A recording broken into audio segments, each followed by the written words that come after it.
Welcome. You're listening to Ask the Doulas, a podcast where we talk to experts from all over the country about topics related to pregnancy, birth, postpartum, and early parenting. Let's chat. Hello, everyone. I'm here today with Elizabeth King, and she's a certified fertility health coach. Welcome, Elizabeth. Thank you so much. I'm happy to be here. I'd love to hear more about your background as a coach and some of your related certifications. Yeah, so I have been a certified life coach since 2008 and focused on that side of things in relationships, body image issues, things like that. And the reason I state that versus a business coach, it was very much more mind, body, spirit, mental health related. And when I was starting the process of my own journey through fertility at age, really 39, actually 36, I started at 36. I froze my eggs. I was single at 36. So I guess it depends on how far you want to go back. But at 39, I had a fibroid surgery in order to remove some fibroids. And at age 40, I started to try to conceive after that was done and got pregnant with my first son and had a loss after that. And that's really when I had the light bulb moment of, women and men for that matter need to be supported through this journey. There's nothing really that prepares you for this experience. I was in one medical bed getting ready to have the DNC, and 4 feet next to me between a drape, a fabric drape, was another couple that was getting ready to do their first round of IVF. So they were so excited. We were so devastated. And that huge difference really hit home to me of, there needs to be support for both ends of this, right? I had been there. I had been at a point where I had eggs retrieved. So I knew what that was like. And I now was in this other situation that no one in my life had ever told me about before. No one had said to me that they had had a miscarriage or knew somebody that did. Of course, after I did, I heard it a lot. But it was really a new conversation for me to have and new feelings to have. So that's really when I shifted all of my energy to focusing on this community of supporting women through their fertility journey.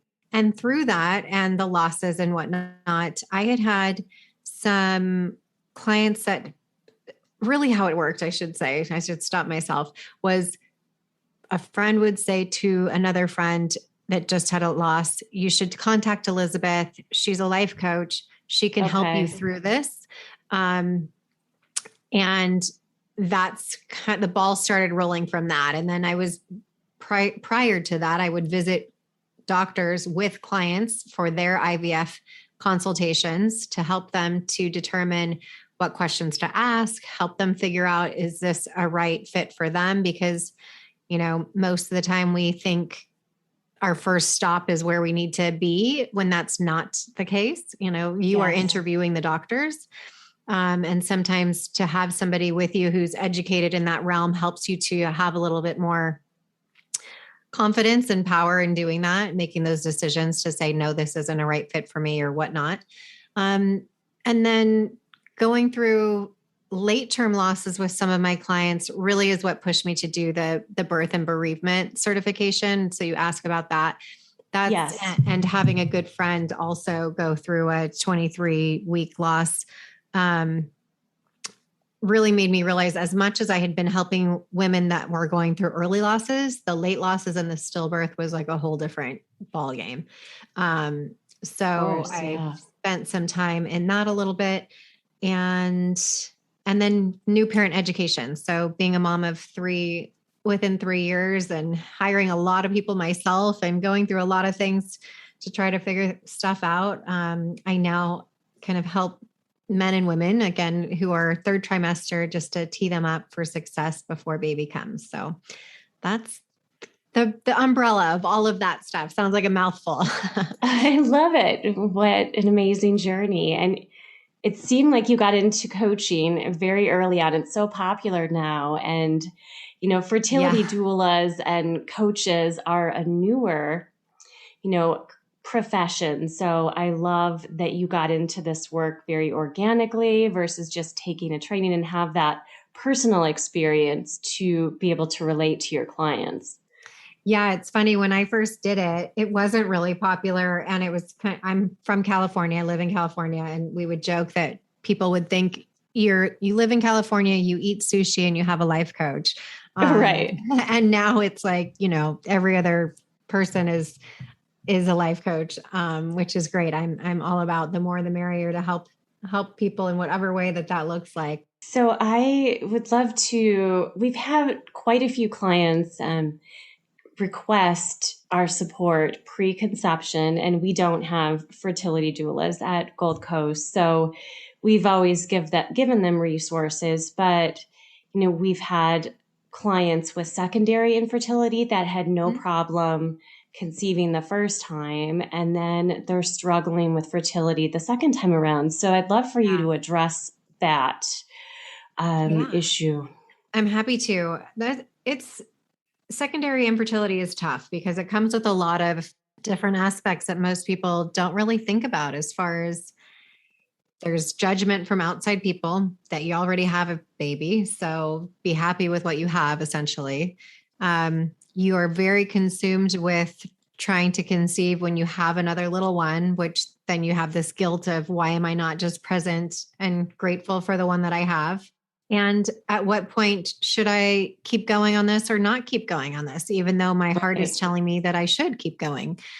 So it's a fine line to walk for some people. And my thought on it all is having one child doesn't discount the yearning for another. So if that's what's in your heart and what you're being called to do, don't let anybody or anything tell you anything different, right?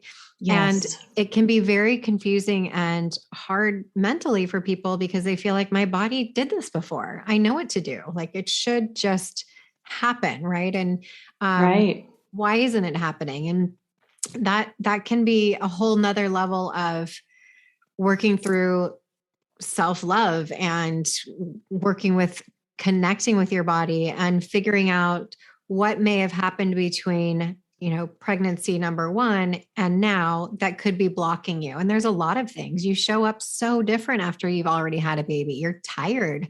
Your body has been drained in a lot of ways.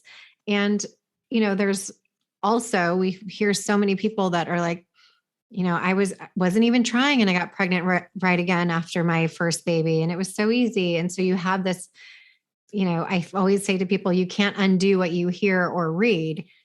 So you take that on of like this expectation on yourself that it should be something that it isn't. And it's not so easy to take somebody away from that perspective of what they think in their head of what it should be.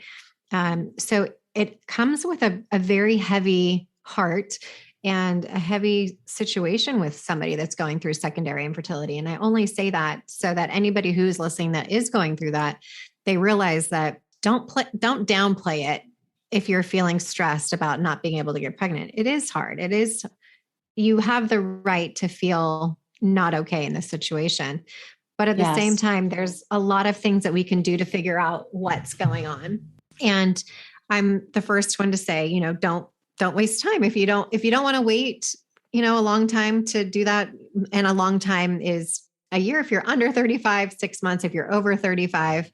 And, when you want to have a baby, 6 months feels like 6 years, before you're supposedly able to go see a doctor, especially again, with secondary infertility, there's usually something going on, and you can either tell how your periods have come back. So are they regular? Are they heavier? Not as heavy as they were before? What was your birth situation like? Could there be scar tissue there? And there's other things, and there's ways that you can figure out what's happening that way. Hey, Alyssa here. I'm just popping in to tell you about our course called Becoming. Becoming a Mother is your guide to a confident pregnancy and birth, all in a convenient 6-week online program. From birth plans to sleep training and everything in between, you'll gain the confidence and skills you need for a smooth transition to motherhood. You'll get live coaching calls with Kristin and myself, a bunch of expert videos, including chiropractic care, pelvic floor physical therapy, mental health experts, breastfeeding, and much more. You'll also get a private Facebook community with other mothers going through this at the same time as you to offer support and encouragement when you need it most. And then, of course, you'll also have direct email access to me and Kristin, in addition to the live coaching calls. If you'd like to learn more about the course, you can email us at info@goldcoastdoulas.com or check it out at thebecomingcourse.com. We'd love to see you there. But I'm all about going to see a fertility doctor, getting a baseline, see what's in there, see what's happening in there. Is there something that you don't know that you're not working with? And people have this fear around that sometimes of, well, if I go to a fertility doctor, that means I'm going to be doing IVF. Absolutely not. But they do specialize in this. So compared to going to your OB, who didn't do that extra bit of studying around this, they're going to be able to tell you exactly what you need to be doing. And whether that's like, no, everything's good, it's it's unexplained infertility, or yeah, there is scar tissue there, or you do have a blockage, or, something like that. So you're not banging your head against the wall, wondering what's happening, because you know what your baseline is, you know where you're starting from. And people think they're not entitled or able to go to a fertility doctor if they already have a baby, because they feel like they're not worthy enough, right? Like, who am I to go in that door when these people can't even have one child and I already have mine here sitting next to me, So I just want to tell people to be easy on yourself with that and don't take any of that in. That's perfect advice. It's so challenging. And with the fertility centers around us in Michigan, they had closed down during part of COVID. So there was that stress. I was leading a fertility support group, and women were, in the process of treatment and had to delay things. And there was that added stress. So are you noticing more emotionally or any fertility issues with your clients related to the pandemic? Yeah, I mean, for sure. That's the first time I've heard anything where people had to stop mid-cycle, because most states, they would finish out who they were already doing. And then unfortunately, yes, they had to take like a 6 to 8 week break in between, but that's heartbreaking to hear for people. It has, because studies show that you're 55% more likely to conceive if you are doing some sort of mental work, which is why I stress that so much with my clients. That's a huge part of what we do. After we figure out, are there any red flags on your blood work? What are your supplements looking like? What's your lifestyle looking like? All of that. And then we circle back to 95% of it around the mental, because studies show you're more likely to conceive. Hence the fact people are always like, oh, just relax. But when you're trying, you want to punch someone in the face because it's not possible, right? So we go through tools to help them through that.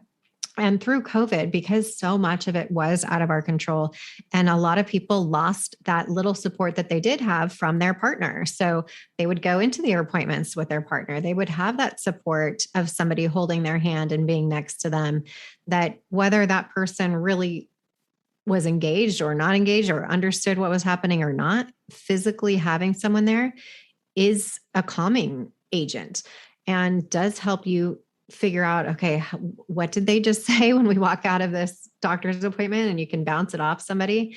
So the level of stress in regards to the pandemic in that regard, of feeling even more isolated than you would normally going through infertility, has been, it's substantial.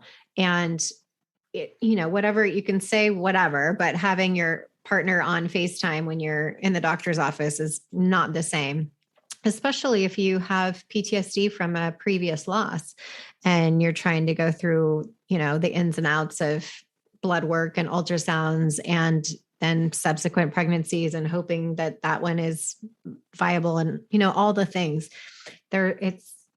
It's been really sad in my mind to know that these people have to be going through it themselves. I would get calls from doctors' offices that I partner with of, we just did an ultrasound and unfortunately there was no heartbeat and the husband's in the parking lot and, on FaceTime, can you please, here's their number.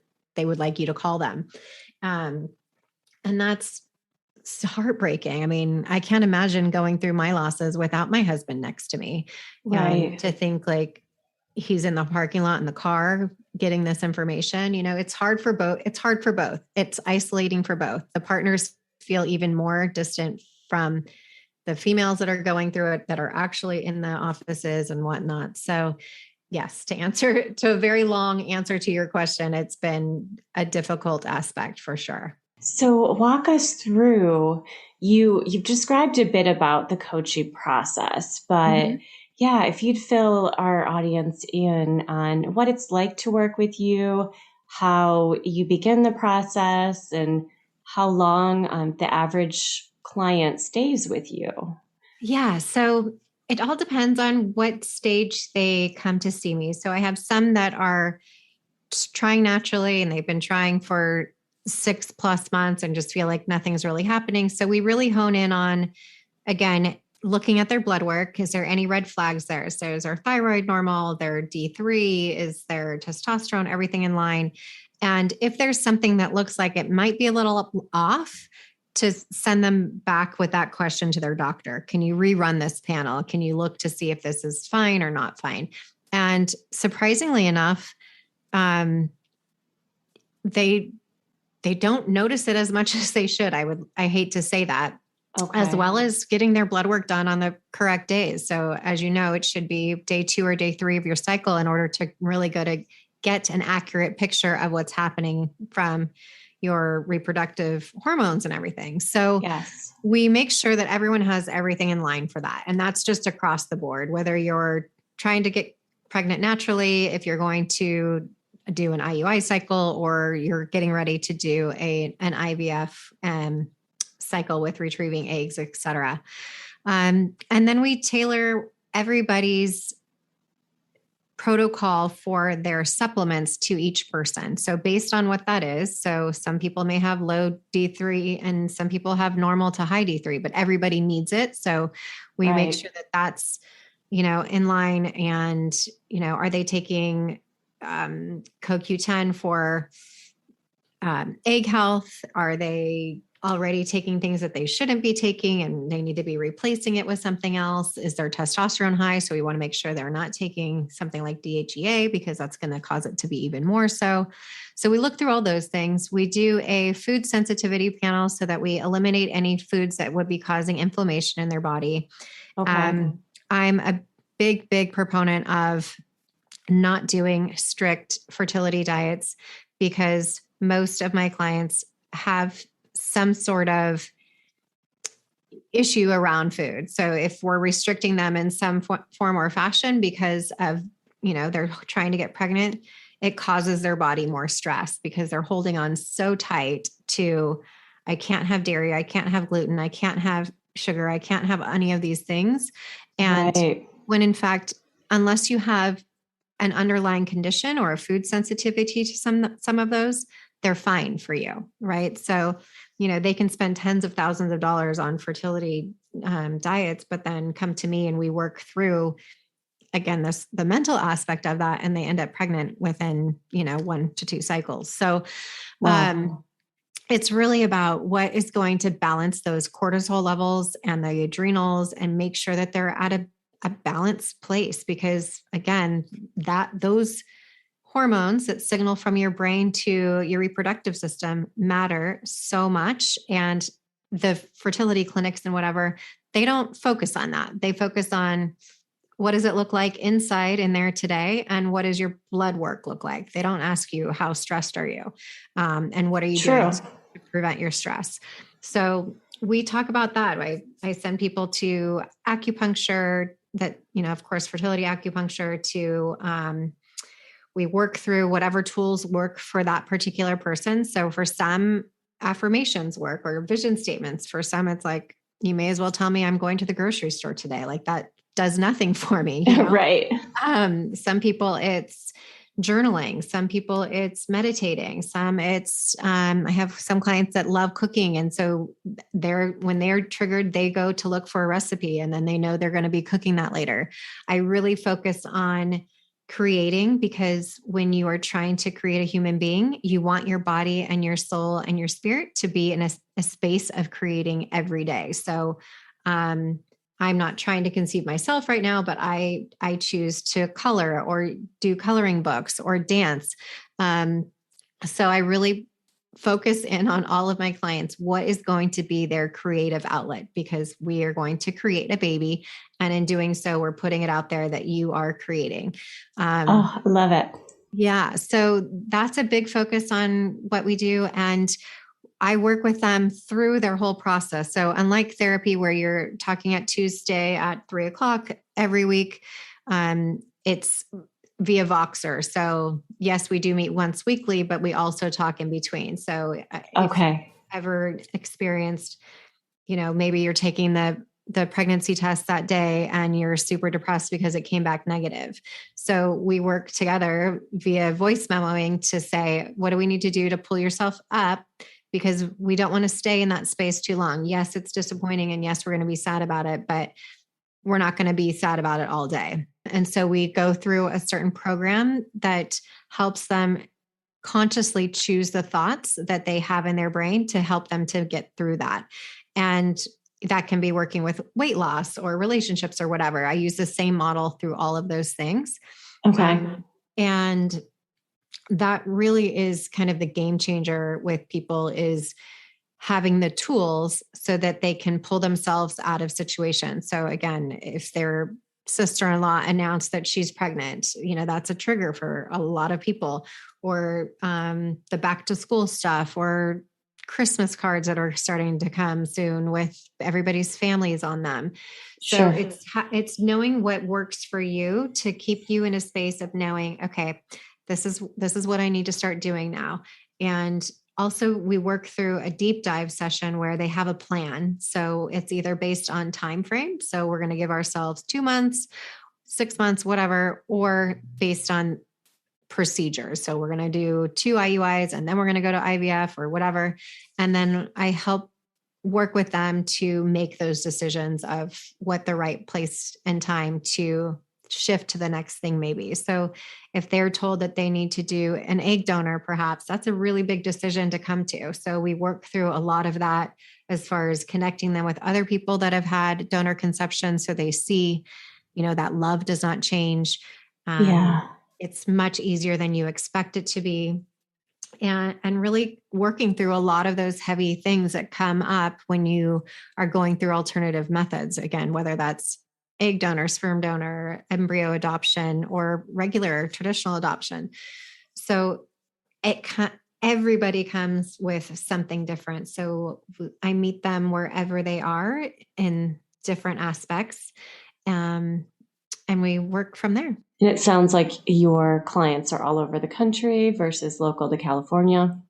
Actually, all over the world. Yes, I have. All over the world. Wow. Yeah, I have 2 new mamas that just delivered in Israel the last month and a half, which is awesome.